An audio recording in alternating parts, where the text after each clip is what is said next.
शिक्षक चुनाव में मैंने यहाँ उम्मीदवारी की है। उसके कई कारण हैं। उसमें से एक कि विद्यमान लोक प्रतिनिधि गए 6 साल में कोई भी शिक्षकों के प्रश्न वहाँ पे उपस्थित नहीं किए हैं। हालांकि शिक्षकों की समस्या दिन बर दिन विशेषता गए 12 सालों से बढ़ती जा रही है। शिक्षक भर्ती नहीं है, शालार्थ आईडी नहीं है, काफ़ी चीज़ें शिक्षकों ने मुझे बताया। शिक्षकों के इस चुनाव में जो शिक्षक नहीं है उनको भी मतदाता दिखाया गया है और विशेष रूप से ये करने वाले विद्यमान लोक प्रतिनिधि है जिनके संस्थाओं में इस तरीके से जिनका शिक्षण 9वीं है या फिर वो शिक्षण क्षेत्र से कुछ ताल्लुका नहीं रखते, ऐसे लोगों को भी मतदान यादी में वहाँ पे लाया गया है, जिनको हमने पिछले 6 साल में हमारे न्याय हक के लिए चुन के दिया।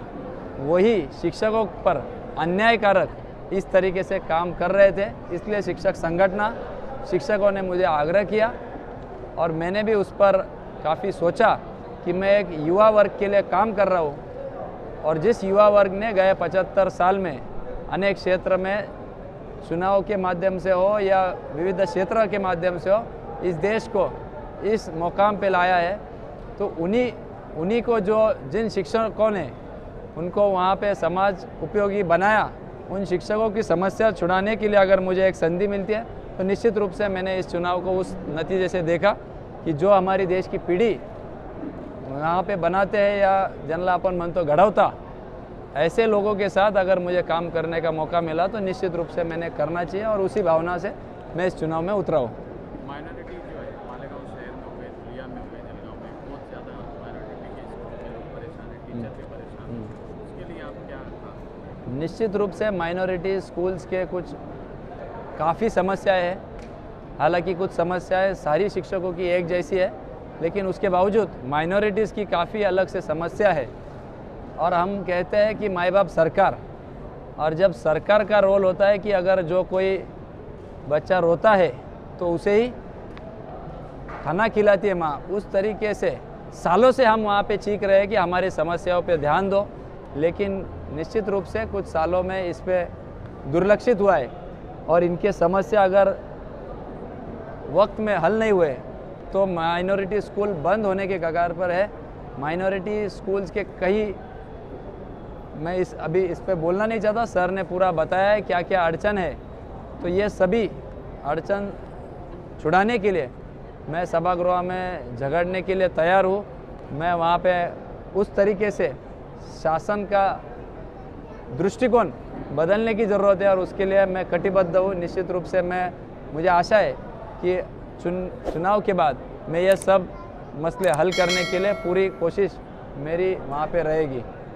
अच्छा, हाँ,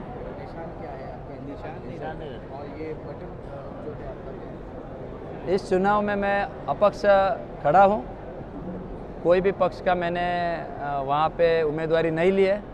उसका कारण ये है कि शिक्षकों का कोई पक्ष नहीं होता है, शिक्षकों की सिर्फ समस्या होती है और शिक्षक यही मेरा पक्ष है। और उसी तरीके से सारे शिक्षक बांधव मेरे पीछे खड़े हैं और उसी में काफ़ी शिक्षक संगठनों ने मुझे पाठिंबा दिया है। उसी में आज all India Urdu teachers association ने भी मुझे पाठिंबा जाहिर किया है, उसके लिए भी उनके मैं आभार व्यक्त करना चाहता हूँ। और शिक्षक ये पक्ष बन के मेरे पीछे खड़े हैं, इसलिए मैं अपक्ष इस चुनाव में खड़ा हूँ, क्योंकि सरकार से कभी झगड़ना पड़ता है, कभी सरकार से काम करने के लिए उनसे बातचीत करनी पड़ती है। चुनाव अपक्ष लड़ रहा हूँ, मेरी इसलिए चुनाव क्रमांक 9 है, उसके सामने कोल्ले विवे विपिन दादा, और इसमें प्रेफरेंशियल वोटिंग होने के वजह से उसके सामने एक, या तो आप इंग्लिश में लिखे, मराठी में लिखे या रोमन में लिखे, लेकिन आसान है कि एक लिखे इंग्लिश में। 9 नंबर का मेरा अनुक्रम नंबर है, कोल्ले विवेक विपिन दा। इस नाम के सामने 1 नंबर लिख के आप मुझे चुन के दीजिए। ये देखिए, आपके माध्यम से मैं मतदाताओं का आह्वान करना चाहता हूँ।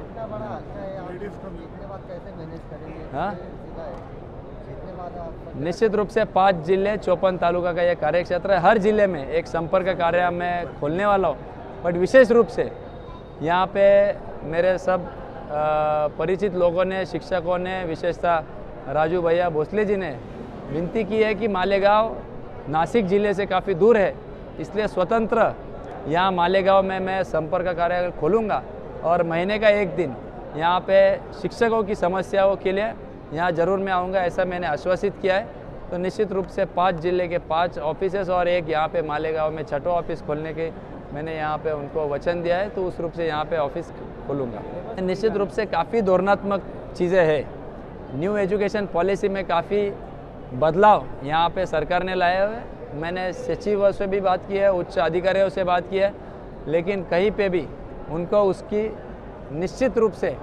उसका कुछ माहिती उनके पास अभी उपलब्ध नहीं है। और ये सारे प्रश्न आने वाले अधिवेशन हो, सरकार के अधिकारियों के साथ, मंत्री महोदयों के साथ चर्चा करके इसमें से हल निकालने की कोशिश मेरी रहेगी। यही मैं आपके माध्यम से कहना चाहता हूँ। माइनॉरिटीज़ नहीं, बाकी भी स्कॉलरशिप 3-3, 6-6, 8-8 साल हो गए वहाँ पे दी नहीं जा रही है। और निश्चित रूप से शिक्षकों के और शिक्षण व्यवस्था की ओर सरकार का जितना ध्यान चाहिए उतना ध्यान नहीं है। उसी शैक्षणिक साल में वो स्कॉलरशिप हो या फिर वो अनुदान हो दिया जाना चाहिए। इस रूप का एक GR हो या इस रूप का एक कायदा हो, वो सरकार ने पारित करना चाहिए। उसके लिए एक उम्मीदवार के तहत मैं आपको आश्वासित करता हूँ कि उसके लिए मैं वहाँ पे झगड़ूंगा और वो करके लूँगा। बहुत बहुत धन्यवाद।